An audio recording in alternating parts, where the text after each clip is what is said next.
Merci à tous. Bonsoir. Donc, je m'appelle Safo, je suis avocate au barreau de Paris. Effectivement, je vais vous parler d'un sujet qui a au moins le mérite de tous nous concerner les uns et les autres, qui est l'engagement amoureux auquel on sera amené à être confronté un jour dans notre vie.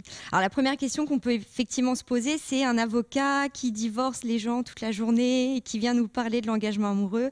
Est-ce que finalement c'est bien légitime? Et effectivement, dit comme ça peut vous sembler un petit peu paradoxal. Ce qu'il faut savoir, c'est qu'effectivement, l'engagement, il va vivre tout au long de sa vie, mais surtout, ce qu'il va, en tout cas à mon sens, un petit peu déterminer la force de cet engagement, eh bien, c'est le caractère de réversibilité de l'union que vous allez choisir. Je m'explique, plus vous allez choisir de vivre votre amour dans une union qui est extrêmement libre et sans cadre juridique, et finalement, moins l'engagement est fort, puisqu'à tout moment, on peut rompre et on peut sortir. En revanche, plus vous allez vous soumettre à une union où il sera très difficile d'en sortir, et bien plus le jour où vous choisissez de vous y soumettre, vous faites un engagement volontaire symbolique qui est très fort. Et en la matière, eh bien, en droit français, évidemment, l'union suprême, en tout cas l'engagement suprême, ce sera le mariage. Ceux d'entre vous qui ont peut-être été déjà confrontés à l'expérience très sympathique d'un divorce savent qu'il est toujours difficile d'en sortir, alors qu'à l'inverse, eh bien, par exemple, le Pacs, si certains peut-être parmi vous sont pacsés, sachez sans aucune, en tout cas, incitation qu'il est extrêmement simple d'en sortir. Si un partenaire veut mettre fin à un Pacs, il lui suffit de signifier sa décision par huissier de justice à l'autre, ce qui est toujours très aimable quand un huissier se présente à vous pour vous mettre fin à votre union. Mais sachez également que lorsqu'un partenaire se marie avec quelqu'un d'autre que son partenaire, eh bien, c'est tout à fait possible et ça met fin à votre Pacs. Et je vous déconseille de faire ça dans un mariage, d'essayer de vous marier avec quelqu'un d'autre pour mettre fin à votre premier mariage.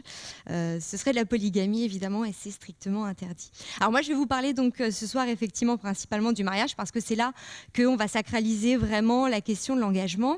Et on pourrait penser par essence eh bien, que le mariage, c'est vraiment une rencontre de deux personnes.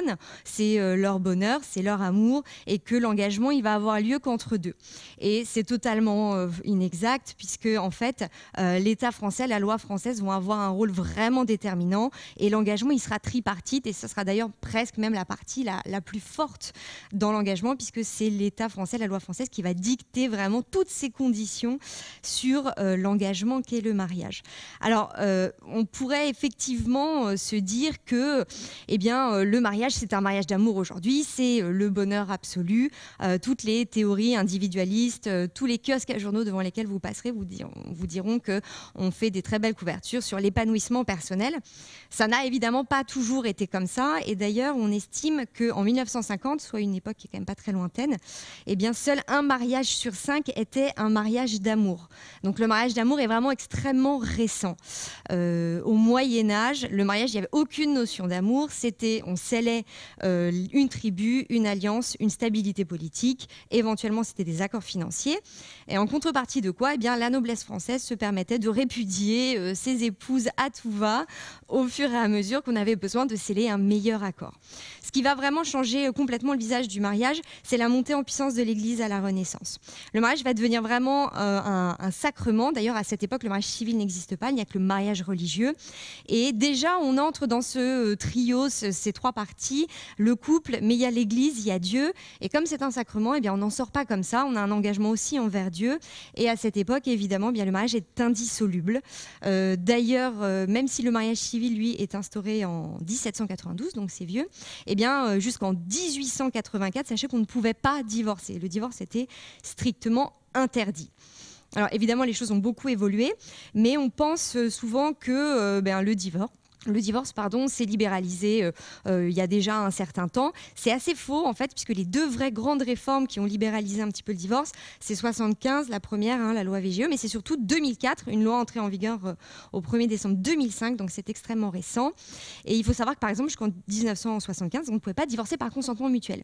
Et ça montre vraiment que la volonté des deux époux dans l'engagement, elle n'a pas tellement de valeur à cette époque, parce qu'on estime que deux personnes vraiment saines d'esprit, qui se sont engagées l'une envers l'autre et qui veulent mettre fin à leur union, eh bien on leur dit, eh bien non, c'est pas possible. Pour ça, il faut que vous invoquiez des fautes envers l'autre qui rendent selon vous intolérable le maintien de la vie commune et qu'un juge dise qu'effectivement vous avez été bien malheureux dans votre union et donc on vous autorisera à divorcer. Alors à l'époque, les avocats s'en donnaient à cœur joie et inventaient des fautes réciproques qui étaient suffisantes pour avoir le divorce mais d'égale intensité pour pas que l'un soit plus pointé du doigt que l'autre. Et c'était une grande période évidemment d'hypocrisie. Ceci a changé en 1975. Mais ça, c'est encore quand les deux époux sont d'accord. Quand un seul des deux époux veut divorcer, c'est beaucoup plus compliqué et jusqu'au jour où je vous parle, eh bien, si un seul veut mettre fin à son union mais n'a rien à reprocher réellement à son époux, si ce n'est qu'il ne l'aime plus, c'est interdit. C'est purement interdit, c'est associé à ce qu'on appelle la répudiation et ça a une connotation très négative comme vous l'entendez. Et aujourd'hui encore, eh bien, si un époux veut divorcer, il faudra soit qu'il invoque des fautes contre l'autre, comme je vous le disais, qui rendent intolérable sa vie avec lui, soit qu'il justifie de 2 ans de séparation. Jusqu'en 2005, comme je vous le disais, il fallait justifier de 6 ans de séparation, donc c'est vous dire, c'est tout un temps, on ne peut pas se réengager auprès de quelqu'un d'autre, donc c'était extrêmement fort. Et ceci vous démontre que même encore, eh bien, il y a une puissance très forte de l'État qui vous dit, eh bien, vous ne vous désengagez pas comme vous voulez, vous entrez dans le mariage et ensuite vous y restez. Et l'État va également avoir une autre dimension très forte, c'est au-delà de comment mettre fin à votre union, c'est comment vous allez vivre votre union. Et l'État va vous dire, eh bien, il y a des devoirs dans le mariage, quelle que soit votre conception du couple, vous devez vous y tenir et vous devez les respecter et si vous violez ces obligations, vous serez sanctionné.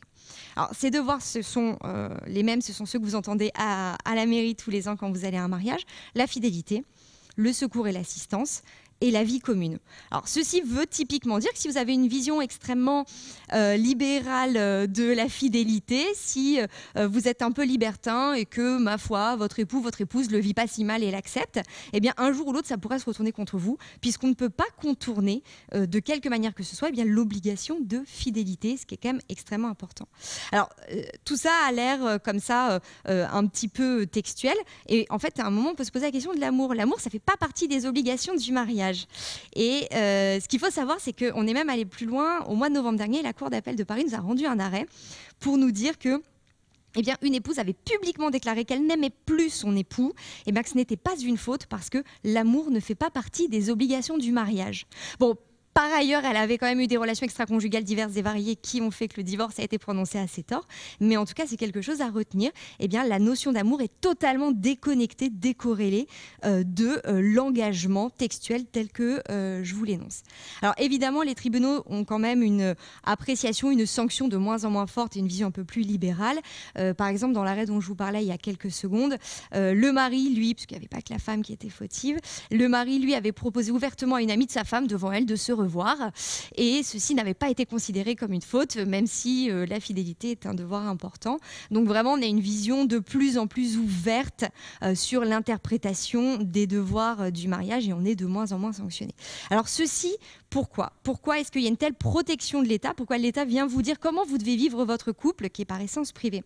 Eh bien, c'est simplement parce qu'on a toujours considéré que le mariage avait pour fondement la famille. C'est même écrit dans le code. Dans le code, il est écrit que les époux assistent ensemble à l'éducation de leurs enfants. Ils pourvoient aux besoins de la famille. Donc, on parle déjà de cette notion de famille. Et ils pourvoient donc à l'éducation des enfants qu'ils vont accompagner dans ce cheminement. Alors, c'est un peu désuet comme vision des choses parce que d'abord, aujourd'hui, on ne se marie pas nécessairement pour avoir des enfants. On peut très bien, se remarier, ne plus avoir l'âge d'en faire. On peut très bien aussi, surtout, ne pas avoir envie. Et parallèlement, on peut aussi avoir envie de constituer une famille, mais de ne pas passer par le cadre du mariage. On peut se paxer, on peut être en union libre.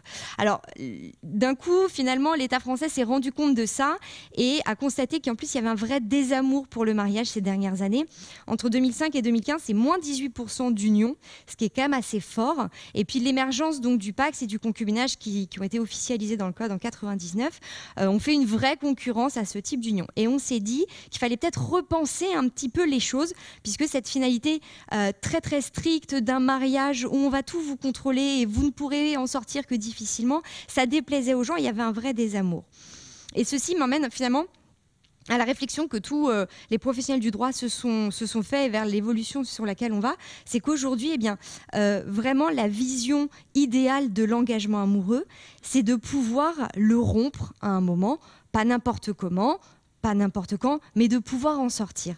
Parce que, tout simplement, eh bien, l'engagement, il est beau quand il est consenti, quand il est voulu. Quand il est contraint, et qu'on empêche, à une époque où les libertés individuelles sont très fortes, un époux de sortir de son union alors qu'il n'a plus envie d'y être, ce qui est quand même quelque chose d'extrêmement surprenant. Quand on y pense, qu'on dise à quelqu'un, bah non, vous voulez sortir de votre union, trouver des choses horribles à reprocher à votre conjoint, eh bien ça, on s'est rendu compte que ça poussait les gens à être soumis à un engagement dont ils n'avaient pas envie, et la contrainte de l'engagement et la contrainte tout court et l'amour, eh bien, font très mauvais ménage, et heureusement on va vers en tout cas une flexibilité qui permet aux gens de vivre leur amour consenti et non pas contraint. Voilà, merci à tous.